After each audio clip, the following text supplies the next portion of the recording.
And our topic for today is NB-IoT. It's actually a slice, using a slice of the 4G, 5G, and even O-RAN networks in the future. So our topic for today is to understand the concept of IoT. How is it being used? Then also, what is NB-IoT, narrowband IoT, our main topic, and the architecture, how does it work? And going through the low power wide area networks in which IoT is part of it, okay? And how is it going to be deployed, or what are the applications being deployed in 4G, 5G in the future? And what is it really about right now? Okay. And we'll have two interesting use case for NB-IoT, narrowband IoT. Okay.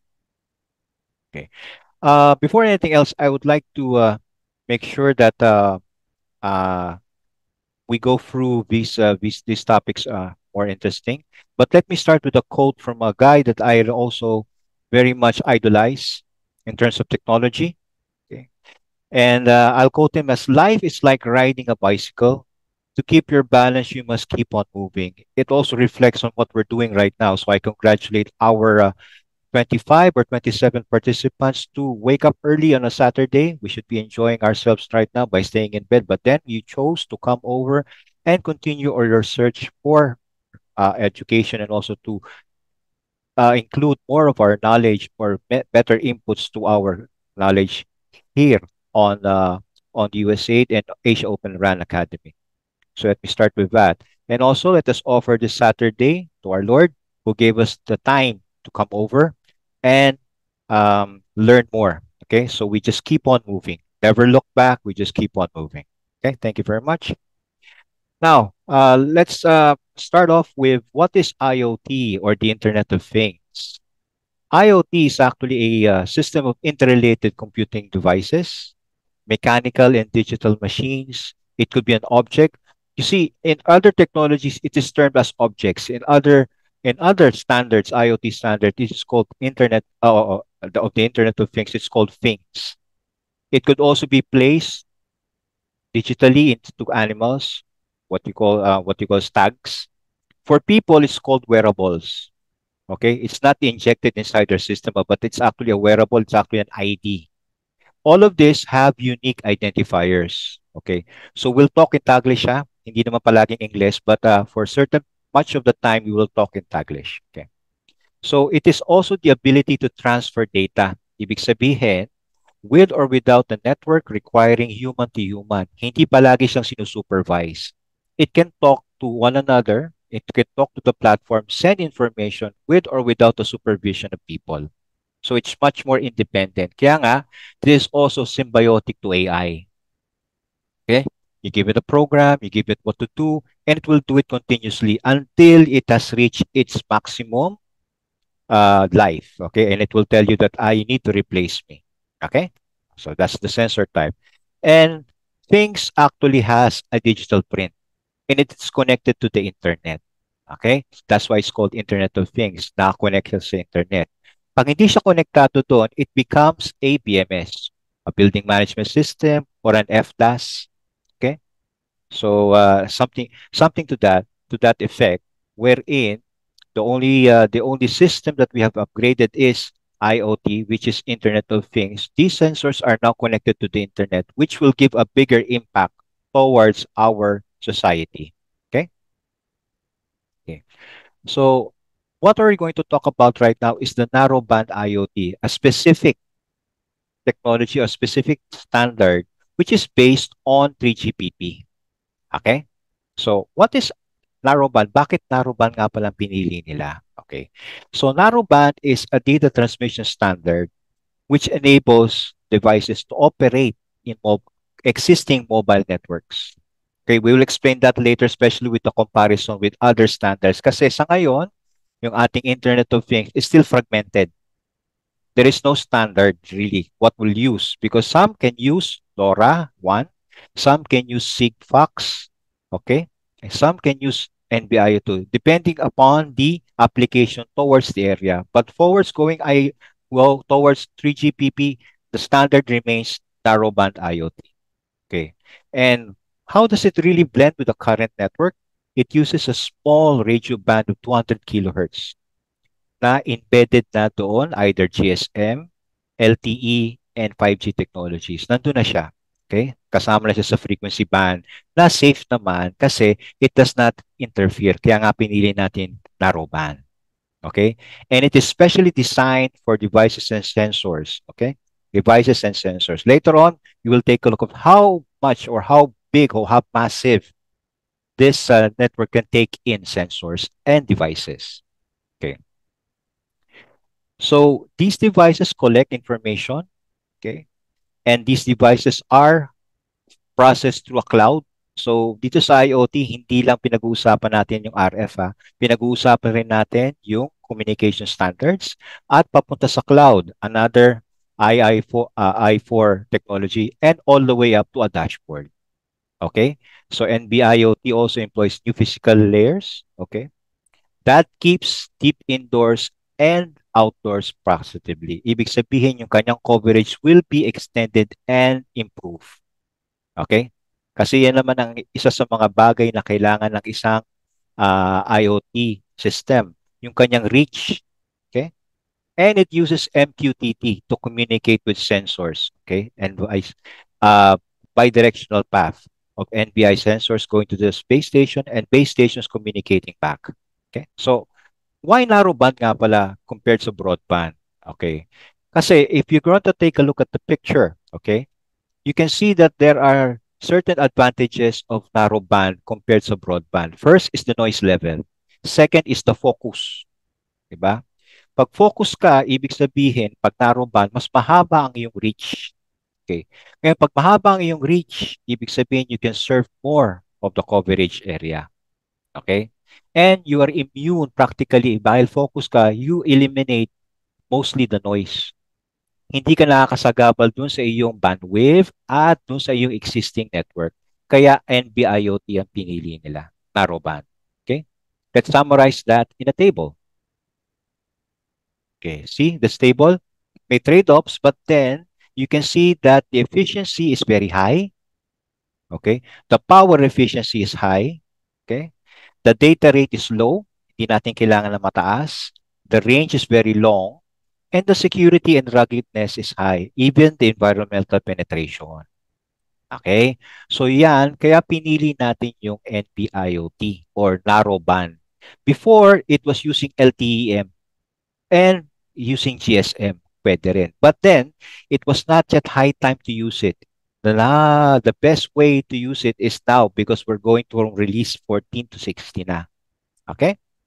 So it starts with your IoT device. It could be a robot arm. It could be a wearable for humans. It could also be sensors in your vehicles. It could be an RMS. Ang pinakamalaking application kasi ngayon is yung ating smart building na nangyayari and yung ating RMS, remote monitoring system, sa iba nating customers. Nangyayari na ngayon yan, I can attest to that. Whatever we're discussing here is actually industry level already. It in its use and it's growing. Okay? Hindi lang yan. There are plans for mostly operators and MNOs to implement it all. But they're still looking for that elusive business plan. But we'll go through it one by one. Then, from your IoT devices, it communicates directly to your eNodeB for now because non-standalone pa eh. Wala pa tayong pure standalone for 5G. Okay. Pag nagkaroon tayo ng pure standalone for 5G implementation, pwede rin siya doon. We will show that in another slide kung paano. Pero right now, if we're going to implement node narrowband IoT, it will be directly to the eNodeB. Naka-embed na siya doon. You just have to turn it on. Okay? So, ganyan kabilis ang kanyang deployment. Okay, ngayon, after which, nakuha na niya lahat ng information and the information is going to be used and processed through a cloud. This cloud could be a local, it could be outside, it could be also your backend. Ibig sabihin, your internal or your hybrid inside the office, pwede niyang gawin yon.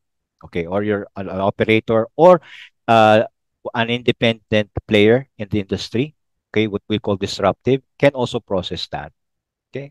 After that, it will go through your dashboard. This is the most important because dito natin nakikita lahat ng information at lahat ng KPI na gusto natin makita. Inaagrihan yan. ng vendor at saka ng operator o ng customer. So, nandiyan na rin yung application layer or API management na nakipag-usap. Okay?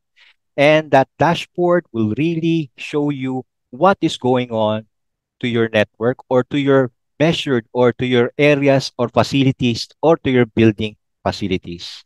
Okay? Diyan mo makita kung kailangan mo magpalit o kailangan mong improve o kailangan mo nang mag-proactive na maintenance. Okay? Lahat siya nakikita. And so some of this, the summation of these layers is actually being used is a platform. We'll discuss platform in a while. Pero lahat na to is included in a platform. Hindi siya independent body. Everything is in on a middleware which is being sold also in the market or which is also being implemented. Okay? Kasama yan sa vendor agreement. Whatever you use, you have to have a platform to interconnect everybody. At yung platform nila ang bahala magpakita sa dashboard. Okay? So moving on, let's discuss something about the messaging protocol, which is MQTT. This is a telemetry protocol which has been used uh, so much long ago kasi nauna naman yung telemetry bago nag-IoT. Okay. So the MQTT broker is actually a software or a server inside your office or inside the platform. Okay. And then it is used to publish and subscribe. Okay. Or it is some sort of, to make the analogy better, siya yung iyong post office. Siya yung nagpapadala ng sulat sa lahat ng tao. Okay? Yung kartero or whatever. So ngayon, para siyang email, para siyang server, nagpapadala siya ng email sa lahat. Pero kailangan, meron siyang topic. Yung topic na yun is that, uy, temperature, yan ang topic ko. Ngayon, yung ating mga client, ito yung mga sensors na pumubuo doon sa ating system. Okay. Ngayon, magpa-publish siya papunta kay broker. Okay? Broker, ito yung publish to. Ito yung topic na kailangan natin, yung temperature. Okay. So, ang gagawin ni broker, sige, padala ko lahat yan. Paano niya malalaman na nakarating doon? Pag nag-subscribe sa kanya o nag-publish pabalik. Okay. So, topic, subscribe, and publish. Okay? Pag ito nakita niya, titigil na siya. Ibig sabihin, napadala ko na. So that's how efficient this MQTT protocol. Kung sensors lang ang pag-uusapan natin or yung measurement standard lang yan, walang problema. Okay. Magpapadala siya. You can use MQTT. Pero pag ang kliyente mo ay bangko, which needs a lot of encryption, that's where co-op comes in.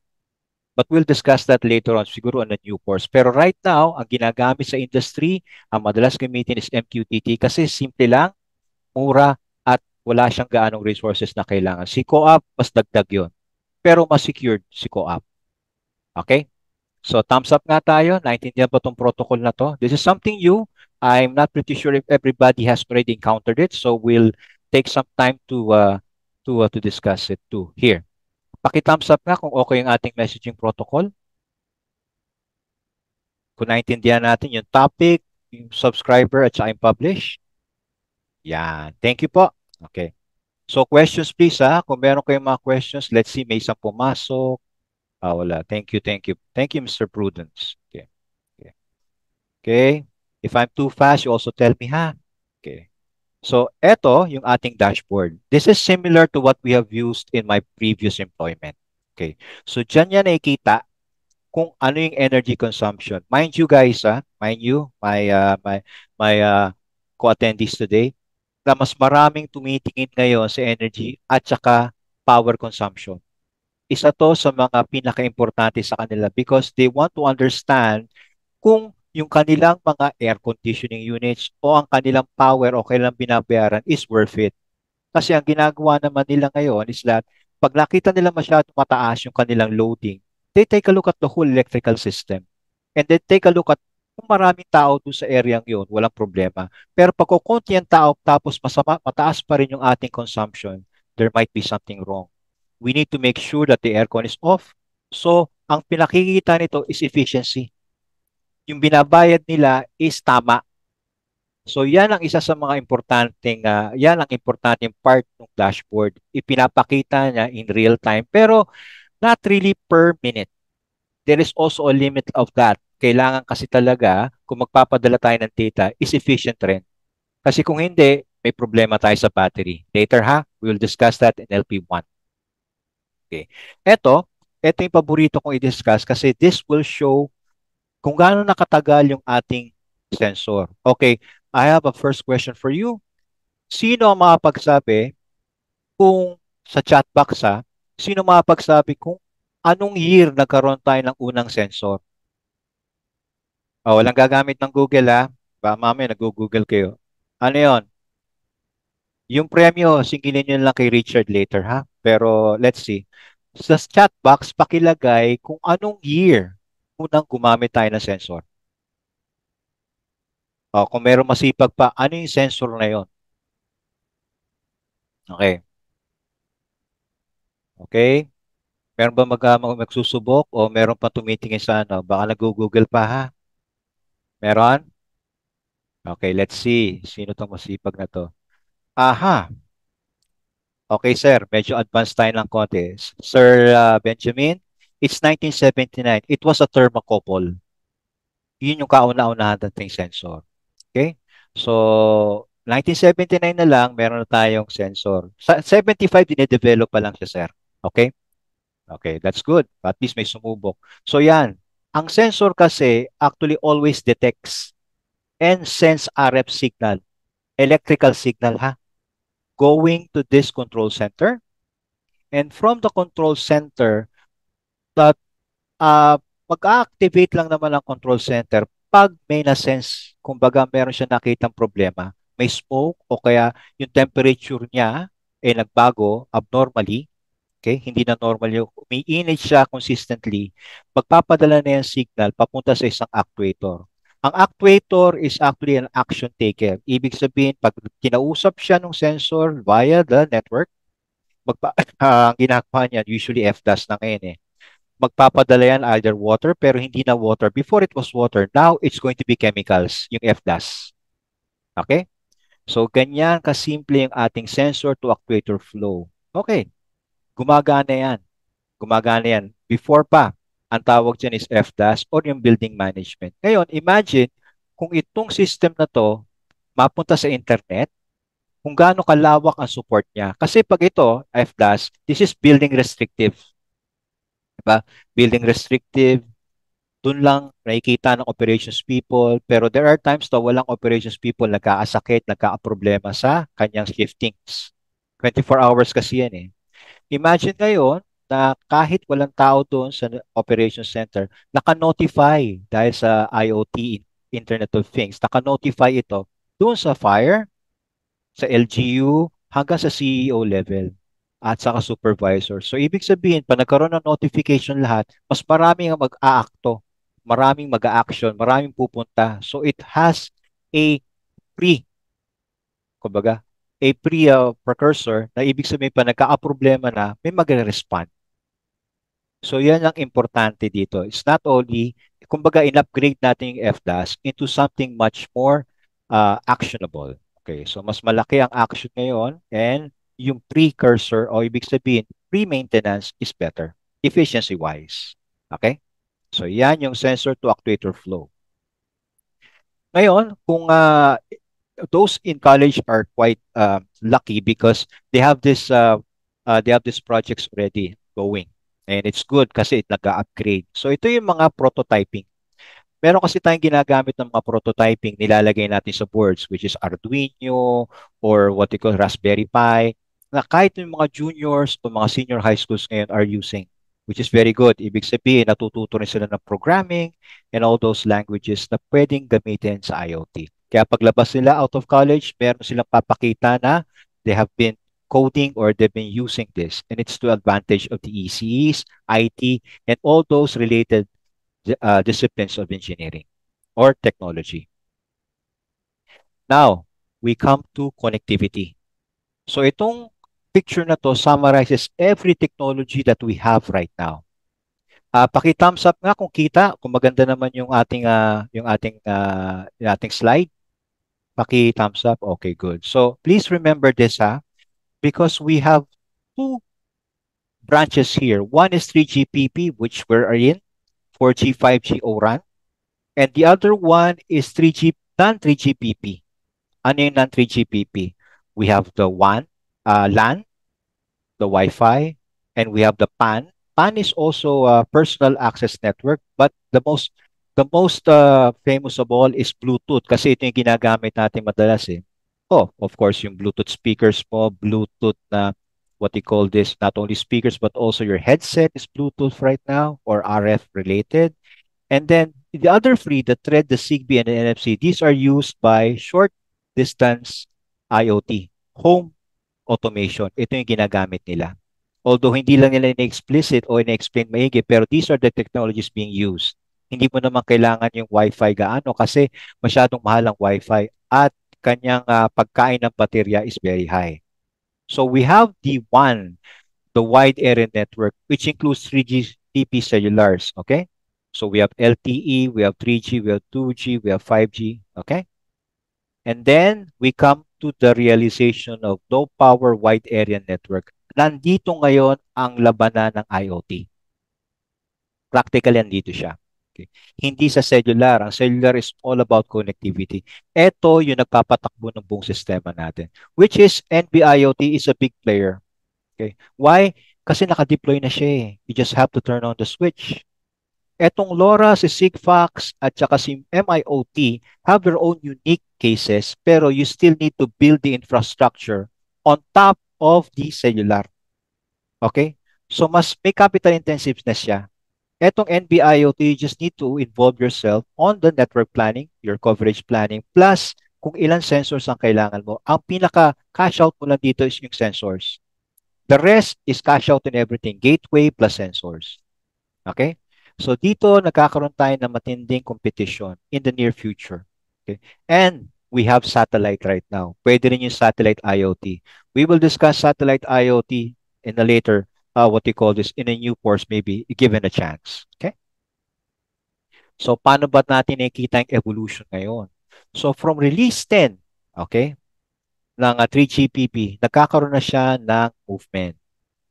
Hanggang umabot tayo ng release 12. Kasi pwede na natin gamitin yung nagkaroon na siya ng NB-IoT for LTE.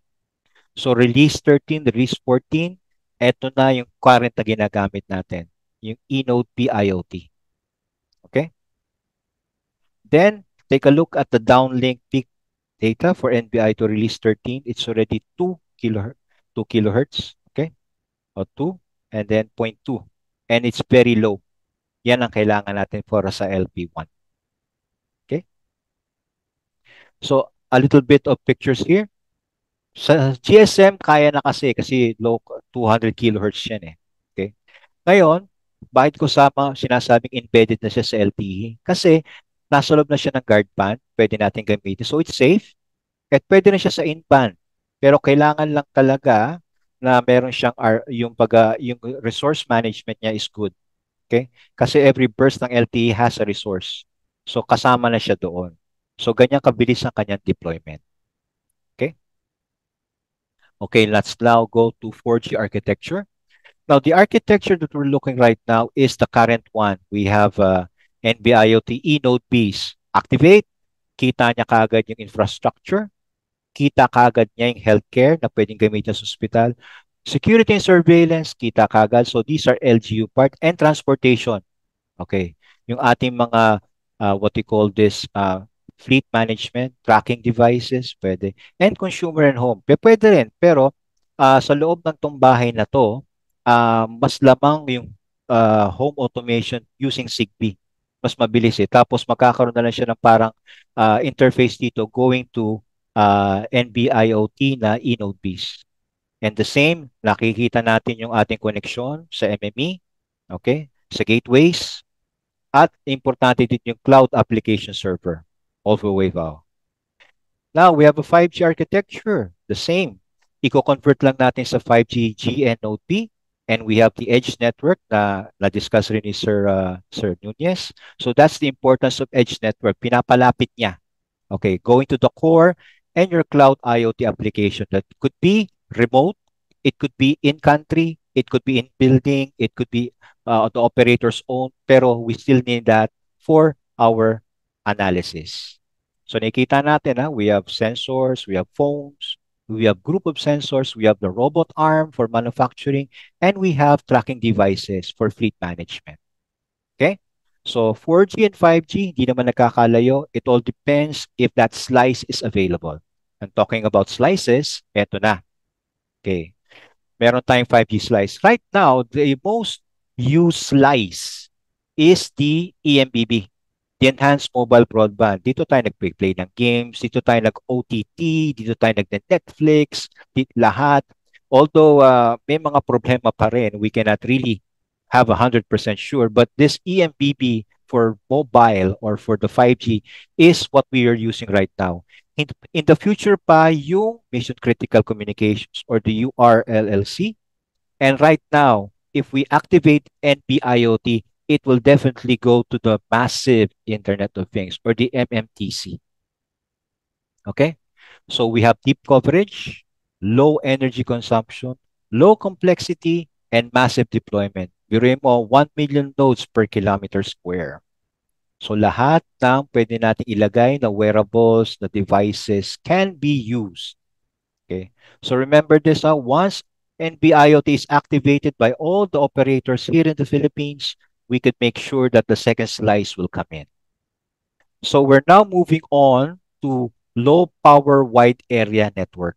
Okay? Ito yung definition na ginagamit natin kay NB-IoT. Ano ba ang kailangan natin? We need low mobility.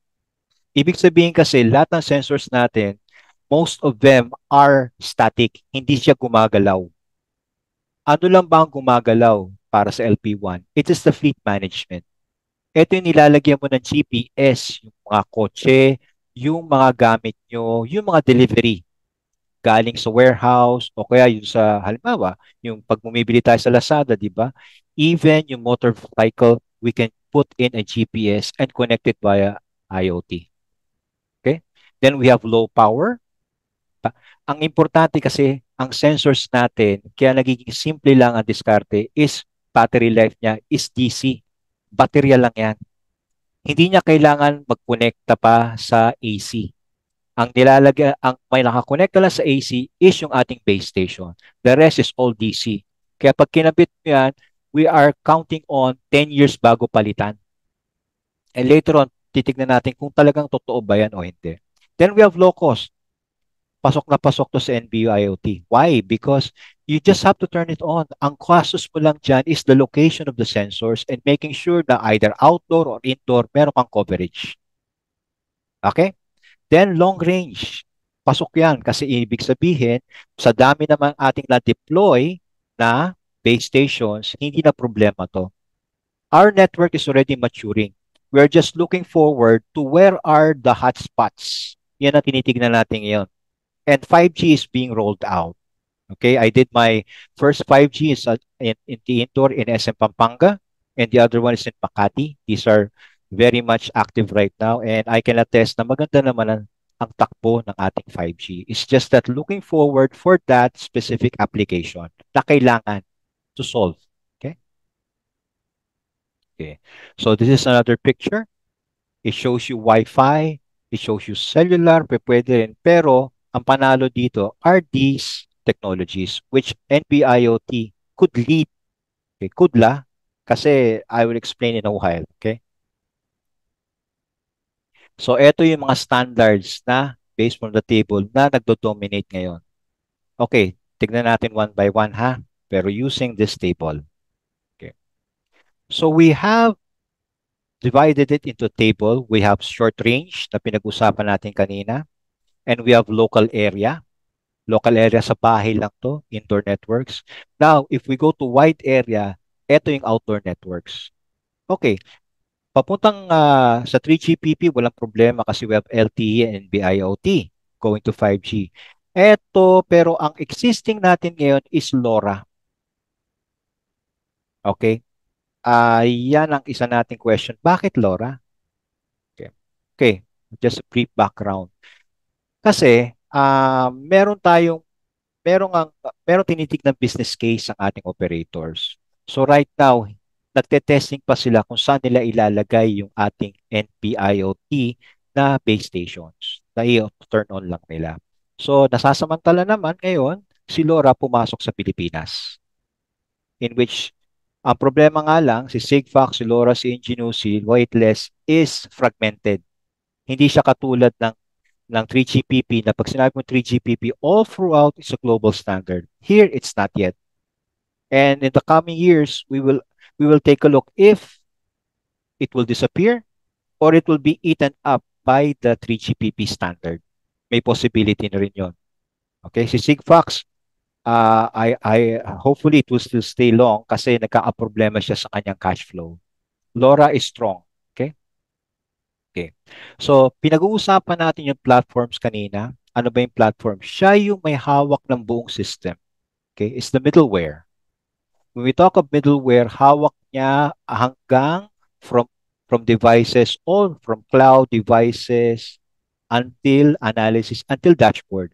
So pag ito, pumunta kay Amazon, pumunta kay Microsoft Azure, at kay IBM, meron silang platform na kagad. Ipapasok mo na lang doon kung saan mo titignan yung sensors at kanong KPI ang gusto mo. Okay? Si KAA IoT at si Fabor IoT, these are what we call middle range. Si Fabor IoT is one of our partners. Okay? One of our partners. So I included it here. Pero most of the time, tinitignan talaga palagi ng tao yung pangmalakihan kasi mas mura sila in terms of cost. Okay? So you need a platform. Pag walang platform kasi, it's just a specific project of enthusiasts. Pag system ang pinag-uusapan natin, pag industrial system ang pinag-uusapan natin, you need a stable platform. Okay? We have one with Packetworks, but that's LoRa. It's not yet NB-IoT. At ngayon, kailangan rin natin ng operating systems. When you saw operating system, it is dominated by ARM Embed, yung free na RTOS, Zephyr Project, and Contiki. Mga open source. Kaya na-enjoy ito ng mga enthusiasts plus the industry kasi open sources sila. Okay? Ubuntu is one. Okay? And then, nakita natin na we cannot escape coding eh. Okay?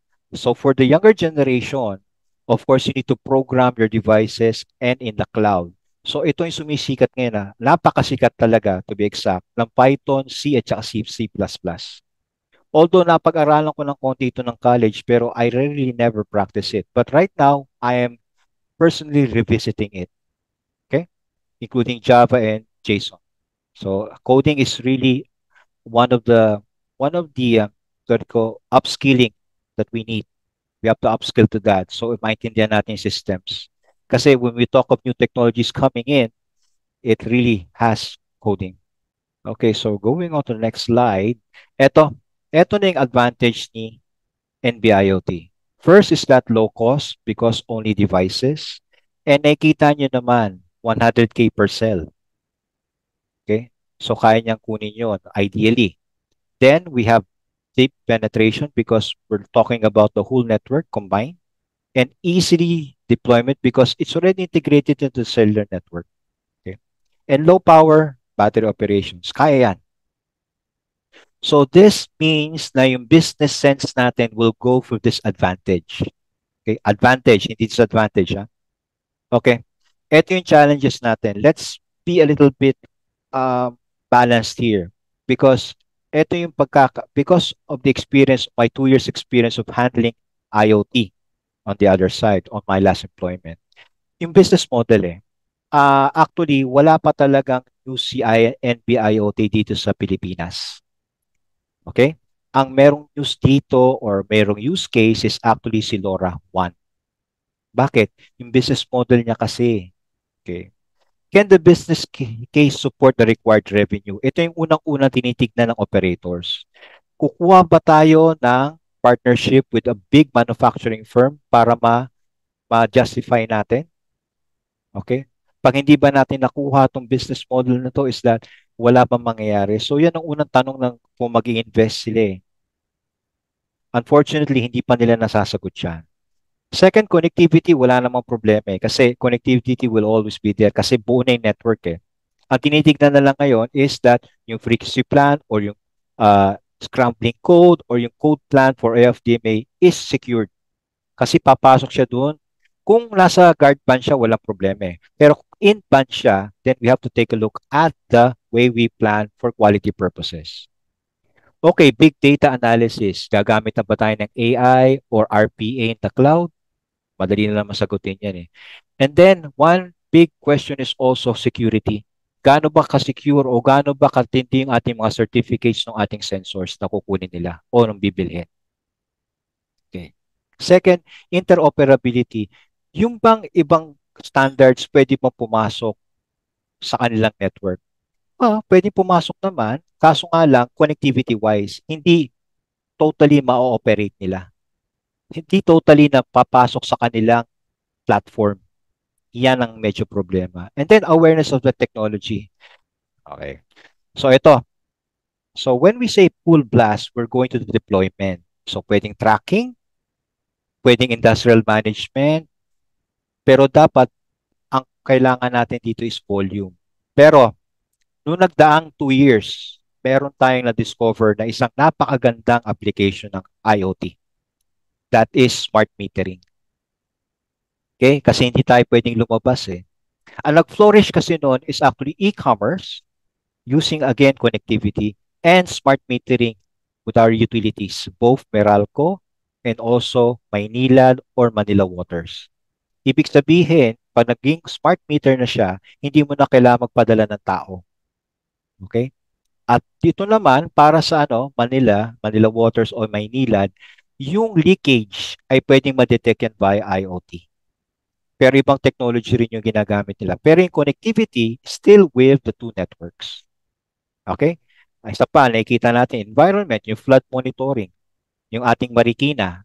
Minsan dito sa akin, sa experience ko sa Marikina, Cainta, Marikina area, palagi yung tinitignan sa FB yung ating flood control. Pero it would be nice kung halimbawa meron tayong application o app na mismo sa mobile na pwede magpakita kasi kailangan pa tignan yung manually yung kanyang pag-rise eh. Pero kung meron man lang notification, especially sa Rizal area, cooperation within the LGU, mas maganda. Makapag-prepare tayo kung anong level na ba yung baha. O kaya anong level ng water sa existing dams natin. Diba? Good. Okay. I think this is the highlight of our presentation. Ano ba yung use case natin? First is that when we talk of IoT right now, we're talking about remote monitoring system. Pwede natin gawing customer ng ICT, pwede natin gawing customer ng manufacturing, pwede natin gawing customer rin dito yung ating BPOs, which is happening right now. Ano ba yung objective natin? Usually, the objective is we want to understand how big is our power consumption, how secure is our facility, what is the safety, kapag sinabi natin safety, ano yung air quality? Okay? Yan yung isa sa nagustuhan ko eh. Kasi during my implementation time, until first quarter of this year, yung mga iba namin na pupuntang building, iba naming customers is very much interested in air quality. Dahil yung aircon pa nila, bukod sa lumalamig, nagbubuga ba ng kumbaga yung hindi na kanais-nais na air quality. Mayroon ba siyang meron ba siyang pumapasok sa mga ducts nila na nagkaaroon ng malilit na particles na if being inhaled by their workforce makes them sick. Okay. Another is the utilization of the generator set, especially pag nasa labas ka. Okay? Yan, kasi ano ba, may kita kasi yung utilization kung meron bang gas, nagagamit ba siya, is still functionable, or hindi nagagamit pero nababawasan yung fuel. So, ibig sabihin, may pilferage. Okay? So, yan ang isa sa mga problema ng lahat ng operators, mapa ICT, lahat ng merong generator. So, nagbibigyan niya ng focus ng IoT and ACU units. Okay, so ano nagagamit nating sensors dito? We have the smart power meter, we have the door sensor, we have the smoke detector, we have the smart fuel, and smart temperature and humidity sensors. Yan yung importante. Okay. So KPIs ha? Implementation procedures, paano ba natin ikakabit yan? Kailangan natin explain na dapat ito sa area to ilalagay. At ano lang to drill lang yan o kaya minsan ticket. Okay? So, hindi siya intrusive. At DC-powered to, baterya. Install, forget, test. Okay? Tapos, desired output. Ano bang ibig sabihin natin ng real time? Pag sinabi natin real time, is that uh, gaano ba katagal yung pagbibigay ng information? Kasi pag marami kang information na binibigay, yung ating baterya ng sensor is mabilis maubos. Yan ang iniiwasan rin natin. Okay? And ultimately, what comes out of your dashboard? Okay. Tapos, dahil sa dashboard niyan, ito yung resulta. Data can show performance of the site, utilization of power, tama ba yung binabayad nila? Nagmamatch ba yan doon sa pinapakita ng owner ng building, lalo na pag nag-lease, o yung owner ng building mismo is interested in that? Dahil may problema ba siya sa overall na connections ng power? Kasi utility is very high cost intensive in the Philippines. So we really need to maximize that. Okay. Then because of that, nagkakaroon tayo ng proactive maintenance schedule at saka advanced fault warning or notification. Pwede siya magpadala na, uy, something is wrong. Okay? When something is wrong, madali natin magagawa. Okay? So we have a customer of that. Okay? May ICT customer kami. Okay. Ngayon, smart buildings, nangyayari na to. Ha? Pero yung nga lang, another technology. But pag tinurn on natin ng NB-IoT, it will be the same. Lahat ng standards na to will be the same. Okay? So the same. Okay? Always remember, power, safety for the door sensor, what you call this, smart temperature and humidity sensor, kung gumagana pa yung kayong control ng ACU o efficient pa yung ACU mo, and smart air quality sensor. Usually, tingnan nyo, nung nagkaroon tayo ng problema sa Taal, di ba? Marami nagsabi na gumamit silang air quality sensor just for that purpose at pinag-mask nila yung mga tao. Nakikita rin natin yung epekto ng smog, di ba? So, yan ay smart air quality sensor ang kailangan for outdoor. Okay. Yun, the same. Ang pinaka-importante dito is that yung results at saka yung dashboard figures at aalagaan natin yung baterya. Yung bateryang yan, it will last long if we know how to use what type of data is being sent and how meaningful is it. Hindi yan paramihan ng data, paimportantihan yan. Pag nagkaroon ng problema or abnormal rise or fall, yan lumalabas dapat ang report na advance. Okay? So, yung ibang hindi pa nakakita ng sensors, ito yun. Okay, temperature sensor para sa ACU, door sensor para makita natin kung bukas o how many are going in and out. And then we have the smart power meter sensor. Ito ang sumusukat ng iyong consumption. Then the air quality sensor. May kita mo dito kung okay o hindi. These are actually coming all from the internet, so wala tayong problema sa NDAs. Okay.